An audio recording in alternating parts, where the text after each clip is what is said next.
Hey guys, what's happening? So, starting off the playlist for the return of Wolverine, in which we will be picking apart this event piece by piece. And starting that off, what I want to do before we get into the narrative is talk about the essential and paramount things that we discovered throughout the hunt for Wolverine and a couple of the other series that have pointed back to it as it was unfolding. So if you're new to the channel, be sure to subscribe to catch the spills every week, and don't forget to hit that bell up top so we can squad up in the comments for the first hour. Alright, so the first thing I want to mention before I get into the details of what's coming up ahead and how that can tie into what we've seen so far, and the potential of this series giving us pivotal transactions like Wolverine giving Black Widow the Space Stone, which we talked about before in the Black Widow Resurrection video. But before we get into all that and the hints of how he got his new heated claws, the first thing that I want you guys to keep in mind is that this series is written by Charles Soule, who also wrote The Death of Wolverine and the Wolverine series, which picks up right after in Paradise Valley in Nevada, which gave us the story of what happened to Wolverine's body when it was found and then taken by Mr. Sinister, and then at the conclusion of Wolverine's, the X-Men got Logan's body back from Mr. Sinister, and it's there where we find out how he got out and some of what he's been doing in the meantime. But with Charles Soule writing those three series and coming back to do the return of Wolverine, I truly believe that this series is going to have like your fourth quarter high stakes accumulation of everything that has happened before, and pulling many pieces from its entire history, which those series have, but also creating a sort of rebirth, if you will, for his character that will redefine Wolverine moving forward in Marvel Legacy, and do so by challenging every part and every complexity that makes him who he is. And as a result, he will rise from the ashes stronger than ever, not just because of the literal circumstances, but also because of what I believe will also be a fight for his soul, and the challenge for Logan to decide what to hold on to and what to let go of, as he pulls himself together and finds his way back. And part of my reason for thinking that some of it will go that way, it mainly stems from Mystery in Madripoor, with Psylocke, who was reverted back to Betsy Braddock, when she had found a piece of Wolverine's soul that had been absorbed along with the many souls who were absorbed by Sapphire Styx. But when we seen this portion of his soul here, it let us know a couple of things at the same time. Because in Mystery in Madripoor, with both Sapphire Styx and Viper becoming the most recent members of the Femme Fatale, when we discovered that Sapphire Styx had absorbed a portion of Wolverine's soul, which we knew had happened before, but the fact that it was still there, that was one of the early indications that raised the suspicion of the both of them playing some part in Wolverine's resurrection, with Sapphire Styx having a portion of Wolverine's soul, which she had for so long, because that was back in Marvel Presents Wolverine, I forget which issue, but like in the late 80s when Wolverine was in Madripoor and she had kissed him, which drained him till he was unconscious. But with us seeing that that portion of his soul was still there, and us also seeing the reappearance of Viper, who was previously married to Wolverine but played a key role in the death of Wolverine, this really raised a suspicion for the two of them having an involvement, or even more so a heavier connection to him coming back, in which we know through an accumulation of the different heroes' research that overall everything that was being done, it had all been connected back to the name Sotira. And Sotira, we later on found out, was a woman by the name of Persephone, in which once again I do believe the name Persephone was like her hint to her overall motive rather than her true identity, to which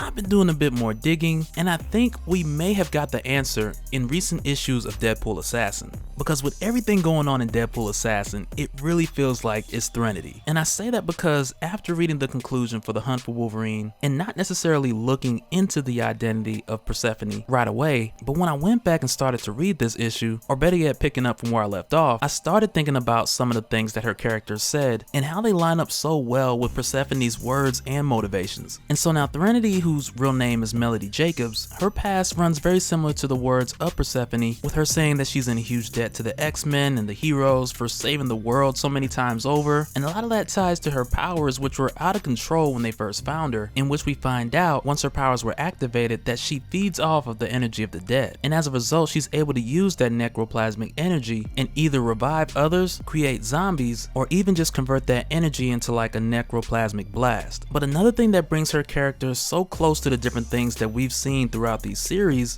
that would have to be her connection to Mr. Sinister, because he had helped her stabilize her mutant powers, and not just out of the goodness of his heart, but mainly because at the time there was the legacy virus that was killing different mutants, you know, kind of like Persephone had admitted to doing. But as we also know from the Hunt for Wolverine Dead Ends, the legacy virus was another thing that had popped up on the radar amongst other questionable evidence.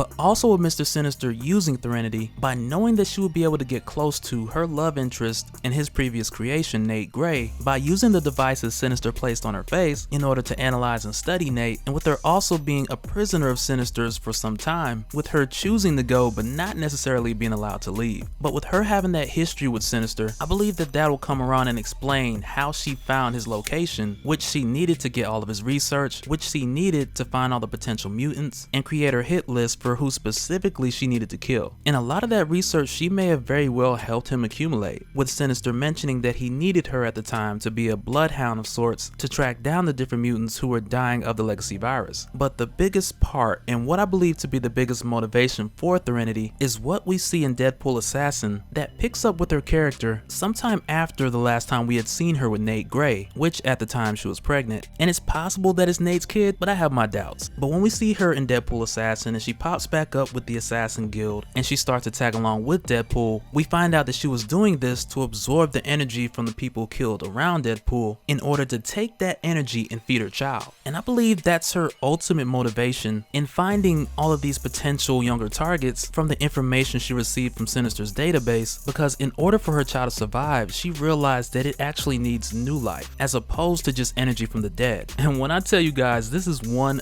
ugly baby, and we get a free pass to say that because it's a comic book, but man,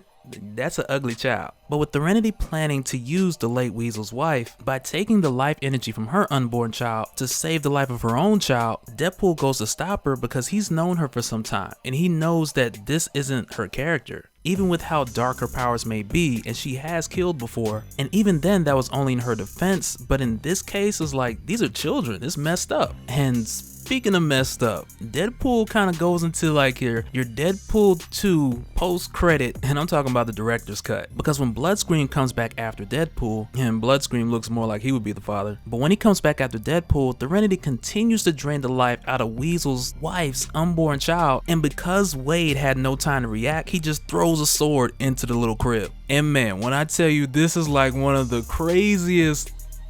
things I've seen, because she was gonna kill that unborn baby. And of course she loses it and starts to drain Deadpool, who talked her down because, like I mentioned before, she's not a killer. And because of her power set and being able to resurrect the dead, after talking her down, she takes her baby, who looks a little more human at this point, but she takes her baby and she tells Wade to leave her alone because he only brings death and she does not want to see him again. But those are the main reasons why I believe that Persephone is actually Threnody. And with her bringing Wolverine back from the dead, who's the ultimate killing machine, who we noticed she had been using to carry out a number of her missions, I believe that it's very likely that it's her, and not just because of the purple nails, but also because at the conclusion the hunt for Wolverine dead ends, she also mentions again that she does not like to kill children, almost signifying that what she's been doing is something that she feels like she is being forced to do. And with her breaking into and stealing much of the data from Sinister's lab, and most notably the mutant data, it's quite possible that she's used this even to modify Wolverine's powers, which is a procedure that most likely went down in Maybell, Arizona, where we got the huge zombie attack when Doc and Lady Deathstrike and Sabretooth got a little too close, which crazy enough is one of the few places that we actually saw Wolverine during the hunt for Wolverine, and it's possible that that egg-shaped device was actually holding her son and was made to feed her child the life energy of the people in that area, which is why it also turned off healing factors. But it's also likely with this device also feeding her son, whom she also mentioned the necroplasmic energy that she fed on when she was pregnant caused him to look the way he did. It's possible that this device expelled that raw necroplasmic energy into the people of that town, which is what caused them to become zombies later on. And so then you might be wondering, what about the ending with Sabretooth and Lady Deathstrike?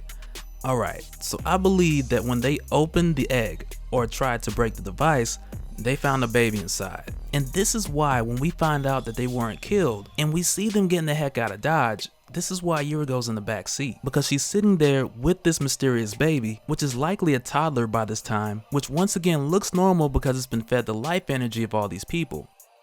But as far as her father and his resurrection, he would definitely specifically need to be there to execute Wolverine's procedure, because he was the very first to discover how to bond adamantium with bones. So any further implementation or developments from Mr. Sinister's research, they will be best executed by him. And now as far as grading Creed, the only thing that I could connect to this was him when he was resurrected before this. he was brought back to life by use of the techno-organic virus. So his purpose here has to tie into that some kind of way, which could possibly in some kind of way connect to Nate Gray, who didn't have the techno-organic virus, but because Sinister made him from Cyclops and Jean Grey, he is pretty much Cable without any restrictions. So it's possible that Graydon Creed could be foreshadowing the later return of Nate Gray. But as far as the return of Lady Deathstrike's father, Lord Darkwind, I do believe that his return was for the purpose of combining his expertise with the research and data stolen from Mr. Sinister's lab in order to do this procedure on Wolverine and give him this new ability, or unlock this new ability. And as far as everything from Mystery and Madripoor, and thus finding that piece of Wolverine's soul still inside Sapphire Styx,